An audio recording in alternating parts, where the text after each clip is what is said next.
उमेद व जिल्हा प्रशासनाच्या वतीनं राजमाता महोत्सव 2025 सुरुवात या ठिकाणी झालेली आहे। आपण या ठिकाणी बघू शकताय स्टॉल लागलेले आहेत। या परिसरामध्ये जवळपास 150हून अधिक स्टॉल लागलेले आहेत। वेगवेगळ्या ज्या उत्पादन करणाऱ्या ज्या बचत गट असतील किंवा उत्पादन करणाऱ्या छोट्या छोट्या कंपन्या असतील त्यामार्फत हे मसाले असतील, चहा पावडरचे मसाले असतील, त्याचबरोबर इकडं चिवड्याचे नमकीनचे या ठिकाणी स्टॉल लागलेले आहेत, पापडचे स्टॉल आहेत, सोबतच फिनाईल बनवण्याचे फॅक्टरी देखील आहेत। तर त्याचं ते फिनाईल विकण्याचा स्टॉल देखील या प्रदर्शनीला लावण्यात आलेला आहे।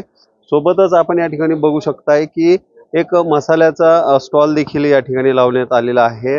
हा हिरकणी भूमिहीन महिला उत्पादक बचत गटाचा हा स्टॉल आहे। या ठिकाणी राजगुऱ्याचे लाडू आहेत, पापड आहेत, वेगवेगळ्या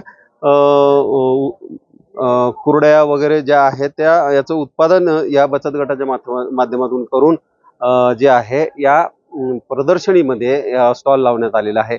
अशा जवळपास 150हून अधिकचे स्टॉल जे आहेत या जिजामाता प्रेक्षागारमध्ये लावण्यात आलेले आहे आणि जिल्ह्याभरातील उद्योजकांनी आपले स्टॉल या ठिकाणी उभे केले आहेत आणि आपलं उत्पादन जे आहे ते या स्टॉलमध्ये प्रदर्शनीत लावण्यात आलेलं आहे।